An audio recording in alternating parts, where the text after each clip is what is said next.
Welcome to Sunrise, first light for what's next on B2B revenue teams. Lots to cover today, so let's dive in. Okay, let's just jump right into this. Imagine this story. A college student inherits a picture. It's just a framed thing that hung over her grandma's bed for years. Right. Sentimental value, not much else. Exactly.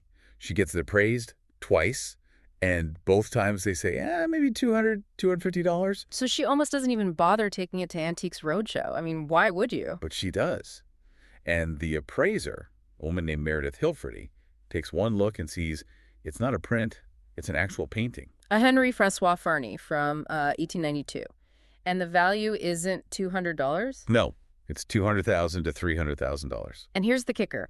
The painting didn't suddenly become valuable on the show. It was always worth that much. But without someone who could recognize its value, it was functionally worthless.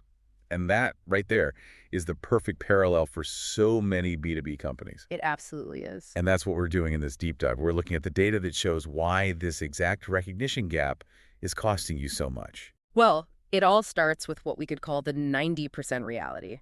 Most B2B companies, they wait. They wait until a buyer is actively in market. Right, until they're raising their hand and saying, I'm ready to buy. Exactly.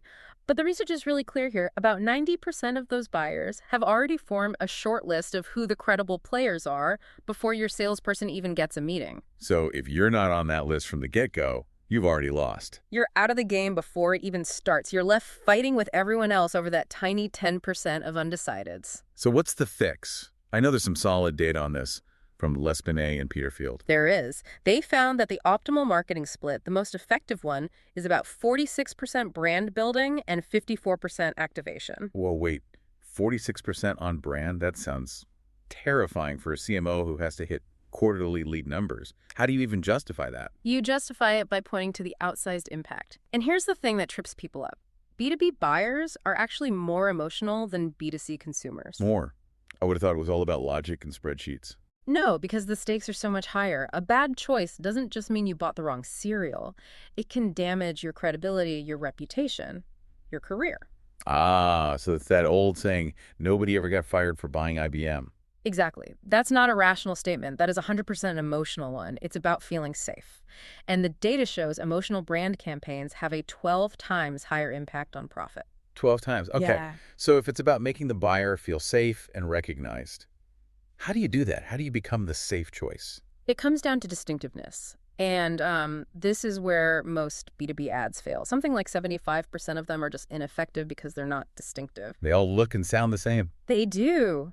The fix is to consistently use your distinctive assets. Think of Deloitte's green dot or maybe Salesforce's little Astro mascot. They are mental shortcuts. They make you instantly recognizable. It's funny because what feels so repetitive to your internal team is probably the first time a buyer is even noticing it. Rarely registering. And this all comes back to a measurement problem. Yeah. Only 4% of B2B marketers are measuring brand impact beyond 6 months. Which is crazy. You can't measure compound interest in a 30-day window. You just can't. Brand is a long-term play that pays off for years. So it all comes back to recognition. The value you build is one thing, but the revenue you earn is based on what people recognize. And the goal shouldn't just be to get known. The real goal is to become famous in your category. Famous. Those fame-based campaigns outperform the rational, product-focused ones by a factor of 12. Look at Salesforce versus SAP. Yeah. Between 2015 and 2021, Salesforce grew 4 times faster. Why? They spent around 45% of their revenue on sales and marketing. SAP spent 25%. They just made themselves impossible to ignore. That's how you win the 90%. You have to be so present, so recognizable, that you're already on their short list before they even realize they're shopping. And that's the challenge for you to think about.